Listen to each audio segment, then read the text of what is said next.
Shalom saudara yang dikasih Tuhan dimanapun Anda berada, jumpa kembali melalui Rumus Kehidupan. Mohon maaf untuk keterlambatan kehadiran Rumus. Saya sedang berada di Toronto, di Kanada, untuk melayani retreat gereja ICC. Dan kemarin saya sebetulnya sudah mencoba untuk hadir, tetapi ada kendala-kendala teknis sehingga tidak dapat di-upload, dan acara berlangsung seharian penuh, pagi sampai malam, dan baru pagi ini waktu Kanada saya bisa hadir kembali untuk bersama-sama kita belajar sebagaimana biasa, belajar Alkitab ayat per ayat setiap hari.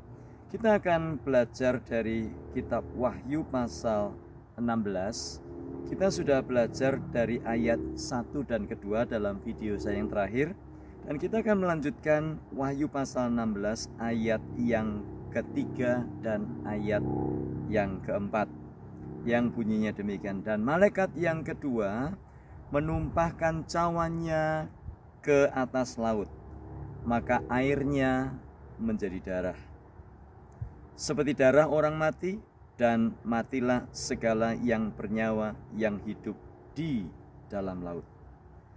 Ayat 4. Dan malaikat yang ketiga menumpahkan cawannya atas sungai-sungai dan mata-mata air, dan semuanya menjadi darah. Nah, kita sudah belajar pada waktu malaikat yang pertama menumpahkan cawannya, maka timbullah bisul yang amat jahat dan berbahaya pada semua orang yang memakai tanda binatang itu. Jadi kita melihat bisul-bisul yang menyerang orang-orang yang mengenakan tanda antikris, baik di tangan maupun di dahinya. Dan sekarang hari ini kita belajar pada waktu malaikat yang kedua dan malaikat yang ketiga mencurahkan atau menuangkan cawannya, atau biasa dikenal sebagai cawan murka yang kedua dan cawan murka yang ketiga.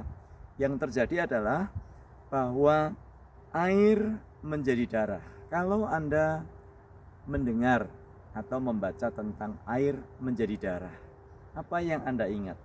Tentunya kita akan dibawa kepada peristiwa pada waktu orang-orang Israel hendak keluar dari Mesir dan mereka tidak diizinkan keluar, sehingga Tuhan memberikan tulah kepada orang-orang Mesir dengan air yang menjadi darah, air di sungai Nil yang menjadi darah, dan air yang ada di Mesir menjadi darah. Itulah tulah yang terjadi jauh hari di masa lalu. Dan kemudian kita juga membaca pada waktu sangkakala dibunyikan. Kita juga membaca di dalam penjelasan video sebelumnya, di pasal sebelumnya, bahwa pada waktu sangkakala dibunyikan atau waktu malaikat meniupkan sangkakalanya, salah satu malaikat meniup sangkakalanya, maka sepertiga air di dunia menjadi darah. Jadi sekali lagi, air di sungai Nil dan air di Mesir menjadi darah. Kemudian sangkakala dibunyikan, air, sepertiga air di dunia menjadi darah. Dan sekarang kita membaca bukan hanya sepertiga air di dunia, tetapi seluruh dunia, lautan airnya menjadi darah. Kita lihat ada eskalasi, ada peningkatan. Dari bencana yang sederhana menjadi bencana yang makin besar. Dari musibah yang sederhana menjadi makin besar, dan sangat besar. Sehingga Alkitab mencatat ayat 3 dikatakan air laut menjadi darah. Dan kemudian ayat 4, malaikat yang ketiga menumpahkan cawannya, sungai-sungai dan mata-mata air semuanya menjadi darah. Adakah kita bisa hidup di dalam situasi seperti itu? Pada saat mata-mata air menjadi darah, sungai menjadi darah, kita keluarkan, kita mencoba mendapatkan air dari air keran, airnya menjadi darah, kita mau mencoba minum air dari sungai, airnya menjadi darah. Kita mencoba untuk pergi naik krus, kapal krus melewati laut, airnya menjadi darah. Dan bukan hanya itu saja. Kalau kita membaca di dalam ayat 3 dikatakan seperti darah orang mati. Apa yang dimaksud di sini?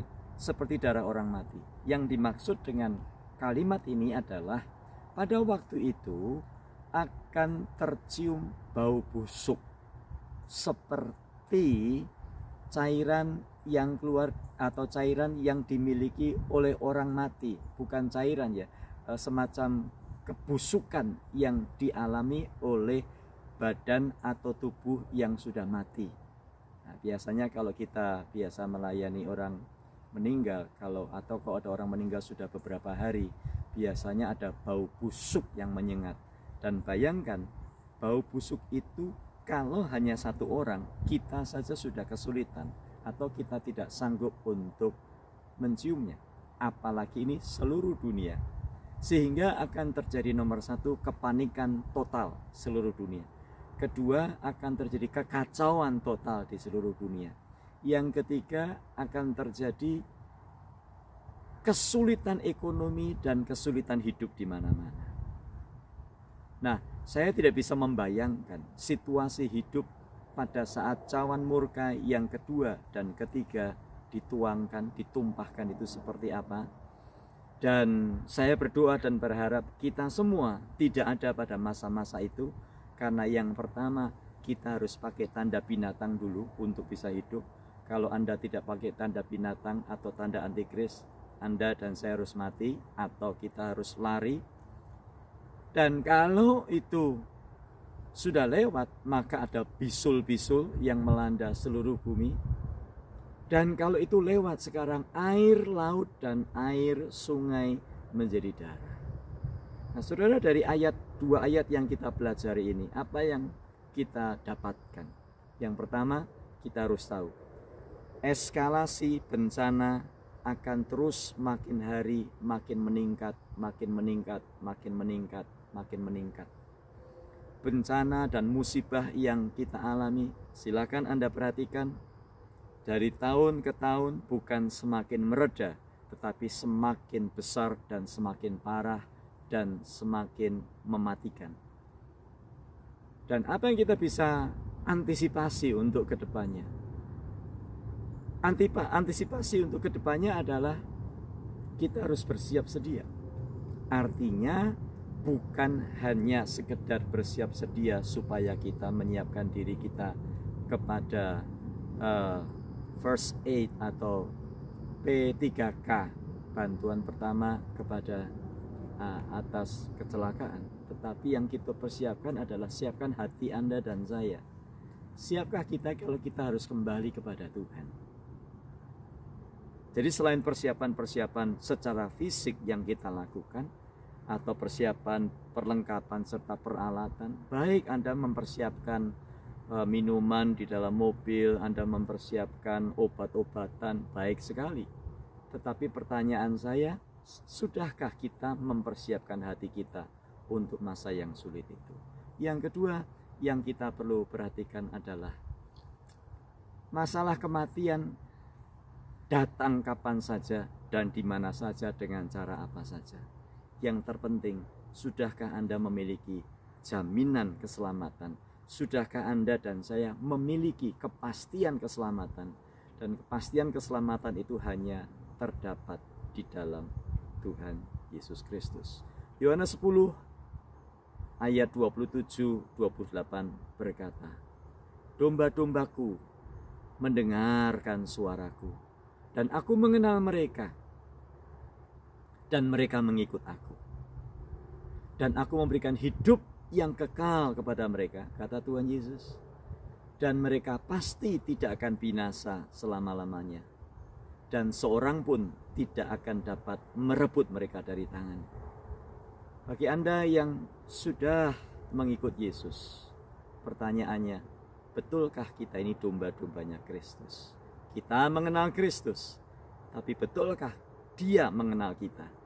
Atau Bagi Anda yang masih ragu akan keselamatan di dalam Tuhan Yesus Kristus, Anda mungkin entah bagaimana mengikuti video ini.